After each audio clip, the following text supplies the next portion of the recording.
अभी 4 महीने भी नहीं बीते हैं, झारखंड के आदिवासियों ने विधानसभा चुनाव में हेमंत सोरेन को समर्थन दिया था। वहीं हेमंत और कल्पना सोरेन के खिलाफ आदिवासी अब नारेबाजी करने लगे हैं।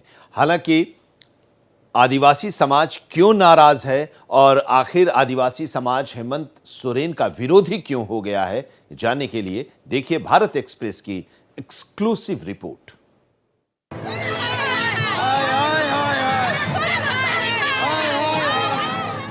झारखंड विधानसभा के चुनाव में बीजेपी ने हर संभव कोशिश कर ली, लेकिन राज्य के आदिवासियों को अपना नहीं बना पाए। आदिवासियों ने हेमंत सोरेन और कल्पना सोरेन पर अपना विश्वास जताया था और 28 में से 27 सीटें उन्हें दे दी। चुनाव जीतने के बाद हेमंत सोरेन ने सदन से सड़क तक कहा है कि अब अबुआ सरकार बनी है, लेकिन चुनाव हुए मुश्किल से 4 महीने भी नहीं गुजरे हैं। आदिवासी समुदाय सड़क पर निकलकर हेमंत और कल्पना सोरेन का विरोध कर रहा है।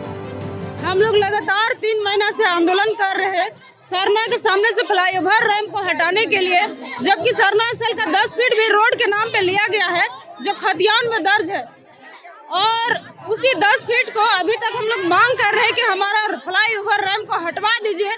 लेकिन आज तक हेमंत सोरेन हमारे मुख्यमंत्री एक शब्द भी नहीं बोले।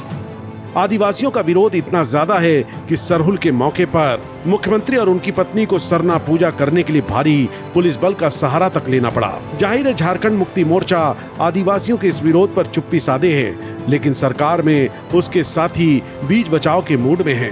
कांग्रेस का कहना है कि सरकार चलाने में कड़वी दवाई देनी ही पड़ती है। देखिए, जब सरकार में आप प्रशासन शासन में अगर रहिएगा तो कहीं खुशी कहीं गम, सारी काम सबके अनुकूल नहीं हो सकता। कुछ चीजें बेहतर बनाने के लिए दवा भी कभी कभार कड़वी होती है, ये भी आपको सामने आता है।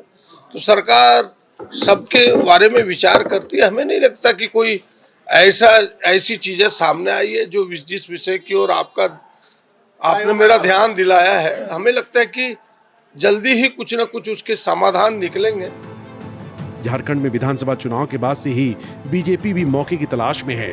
हालात अगर यूं ही रहे तो सरकार के खिलाफ आदिवासियों के विरोध का ये भाव राज्य सरकार के लिए महंगा साबित हो सकता है। लेकिन जिस तरह आदिवासियों का विरोध उनके खिलाफ जा रहा है, ये अपने आप में जेएमएम और कांग्रेस के लिए खतरे की घंटी है। भारत एक्सप्रेस के लिए कैमरामैन धर्मेंद्र के साथ मधुकर आनंद, रांची।